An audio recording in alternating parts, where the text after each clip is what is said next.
Hi, Terry here with Natural Garden Grows. I'm just out in the garden. I just want to take you on a quick little tour of my garden to show you what I'm saving for seeds this year. So I've got some peas, I've got some kidney beans, I've got carrots, I've got radishes, leeks, tomatoes, lots of things going on, cucumbers. So I'll flip the camera around and show you. A lot of times the best way to let the plants go to seed and save seed are to just leave them on the vine or the plant and let them die, like stop watering them after a certain time and just let them die on the vine. And then once you cut the vine back or the plant back, hang it to dry somewhere or lay it somewhere to dry in a cool, dark, dry place for about a week and let them continue to dry out. But I'll just show you quickly what they should look like before you take them off the plant. So here we are with my pea trellis that we just did this year. So you can see we still have some of the later plants that I planted coming along pretty good. So these all need to be harvested. But on this side, we decided to let these ones go to seed because I didn't have any more of these left. These are the nice telephone peas, and they're really sweet and very prolific. So you can see they're quite dry. They're starting to, they get like these little mold spots, but that doesn't affect the seed on the inside. It just tells you that the plant is pretty much done for. So normally I would just take, I should have brought my little clippers, but you can hear that. It's very dry and crumbly, right? And you open it up. Oh. It's hard to do with one hand. There you go. And then there's your seed inside. Whoops. And they're still a little bit, probably still a little bit moist. So these are what you want to lay out.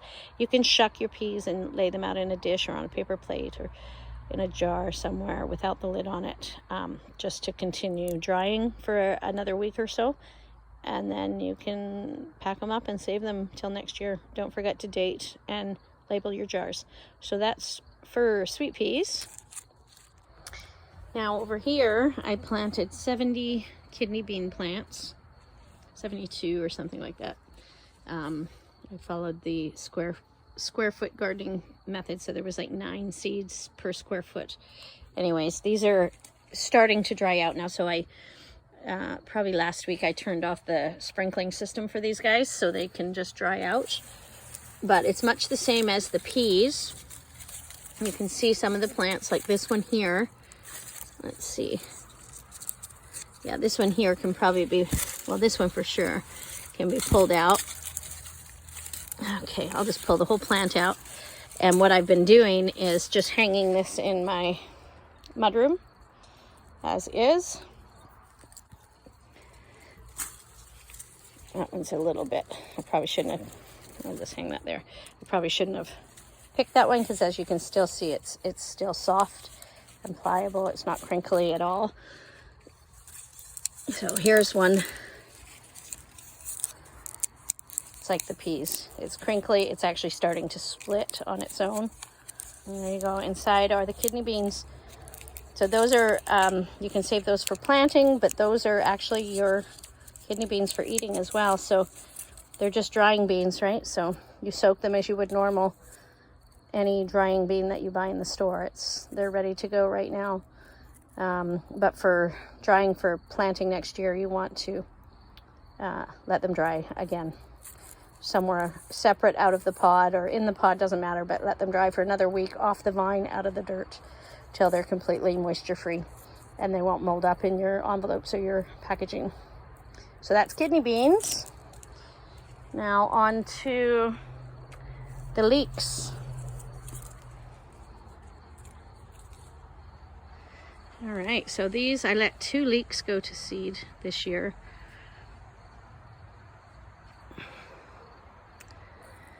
As you can see, it's still very, very green. So it has a ways to go yet, but these were all the flower heads. You can do this with any onion. Same as little chives, right? The little purple flowers that come on your chive plants get little black seeds in them, just like these, but they're just on a smaller scale. Here's a perfect example for saving seeds from your chives. Right now I've got a wild cosmos growing up in the middle of my chives, and the pumpkin patch is spilling out through it as well. Definitely interconnected garden out here. Anyway, these are your chives as normal. And then this here is the purple flower that usually comes out the top of it. But if you look real close, there's little black seeds in there.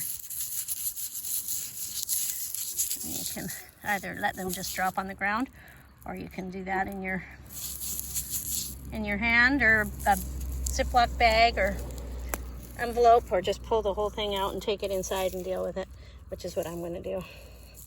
That's your chive seeds. And for any of you who want to save flowers, this is Calendula, and the seeds are underneath. Leave the center of the flower and it will start to curl up like this. They look like little worms. Can you see those? Those in the center, they look like little green worms. But anyway, those are the seeds. So you leave them to dry a little bit longer till they start to turn brown, and then you can save those for planting your calendula next year. Those of you who grow chamomile and save it for your winter tea, the seeds are all in that little yellow part right there. So just take some of the stuff you save for your tea and sprinkle that in the soil, and it will grow for you from that. Love my chamomile. These ones I let overwinter in the garden. These are carrots. They just look like, if you've ever seen Queen Anne's lace, it's a wild carrot, and it looks exactly like Queen Anne's lace without the little red or crimson dot in the center. There's none for carrot, but these have all these tiny little seeds. The little brown specks, those are the seeds. So those, I'm just gonna gather up whatever comes out in this tin and put them in seed envelopes for carrots. They're little Nanty carrots. And then over here, I let my radish go to seed. And much the same as the beans and the peas, right? It gets crispy and crunchy. Can you hear that? And then you just pop it open to find the seeds inside. And those are your radish seeds, so you can save those. So I took mine out of the garden because they were just humongous. I think I let 2 radishes go to seed, and it was taking over half my bed. So I took it out probably 3 weeks ago. I cut it and hung it up here in the greenhouse to dry it out a little bit further. Seems to have worked pretty well. So there you have it. That's radishes and my carrots. As far as lettuce for saving seeds, you want to let your lettuce grow tall like this one.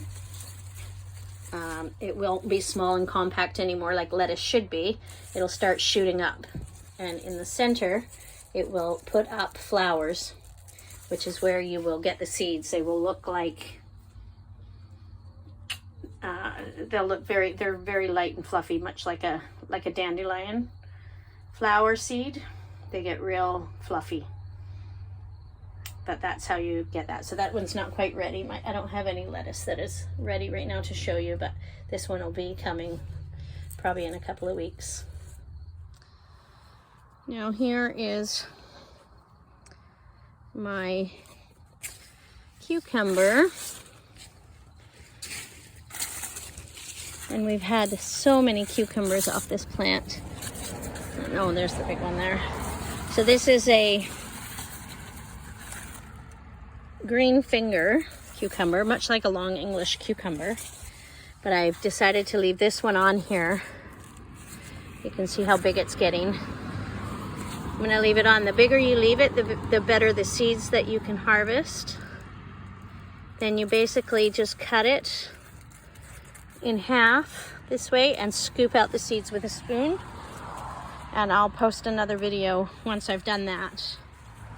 And these are my pickling cukes, which should look much like this. However, when you're wanting to save the seeds, you want to let it get nice and big. So that one's about good time to harvest that. I'll probably,